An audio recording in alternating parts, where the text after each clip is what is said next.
Il n'avait pas été pris pour les municipales. Cette fois-ci, pour les départementales, Pierre-Louis Mériguet est candidat pour le Front National. Ancien leader du groupe identitaire Vox Populi, ancien militant du GUD, Pierre-Louis Mériguet assume son passé d'extrême droite, des idées qui l'ont amené à s'engager en politique. Aujourd'hui, le Front National est le premier parti de France.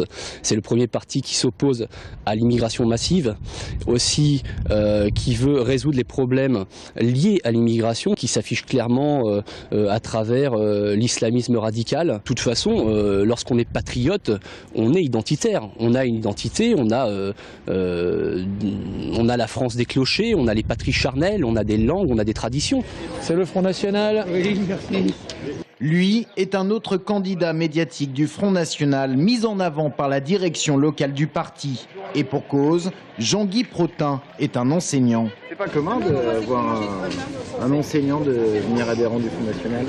Il y en a quelques-uns maintenant, je crois, hein. Mais ça, il y en aura d'autres. Un symbole du succès grandissant de Marine Le Pen, Jean-Guy Protin est surtout un ancien de l'extrême gauche. Il militait jadis au Parti des travailleurs. Et d'ailleurs, la dernière campagne que j'ai faite avec ce mouvement, c'était en 2005, pour le non à la Constitution européenne.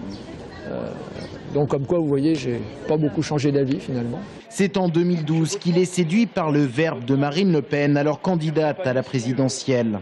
Passé au Front National, il dit retrouver les thèmes qui l'ont alors mobilisé au Parti des travailleurs. La souveraineté nationale, la sortie de l'Union européenne, le fait que nous, Français, puissions décider dans notre propre pays.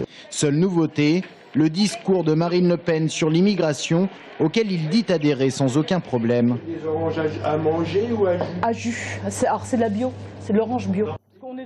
Sylvie Gio est une autre candidate FN pour ses départementales. Son quotidien, celui d'une épicerie qu'elle gère à Langeais avec son mari, en plein cœur d'une zone semi-rurale où le sentiment d'abandon fait les beaux jours du Front National. Le FN des Champs, c'est un peu elle. Je pense. Je défends des valeurs, les valeurs françaises. Je suis attachée j'aime la France, je suis attachée à la France. Et je pense qu'il n'y a que Marine qui peut faire passer ces valeurs.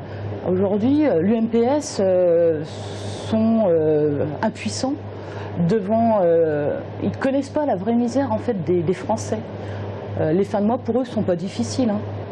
Nous, actuellement, on souffre. Un petit côté Nadine Morano, mais jamais d'engagement à l'UMP. Ça doit faire 3 ans qu'on est encarté. Sinon, j'ai toujours pensé Front National depuis très très longtemps, hein. Même à l'époque du père? Même à l'époque du père, avec certaines inquiétudes par rapport à des propos, mais qui étaient plus provocateurs. Une épicière qui se dit ni de droite ni de gauche, et deux personnalités au passé diamétralement opposées. Le FN d'aujourd'hui semble être à l'image d'une stratégie et d'un discours qui s'est voulu transcender les clivages politiques. Une force aujourd'hui pour le Front National, mais qui pourrait s'avérer être l'origine des lignes de fracture de demain.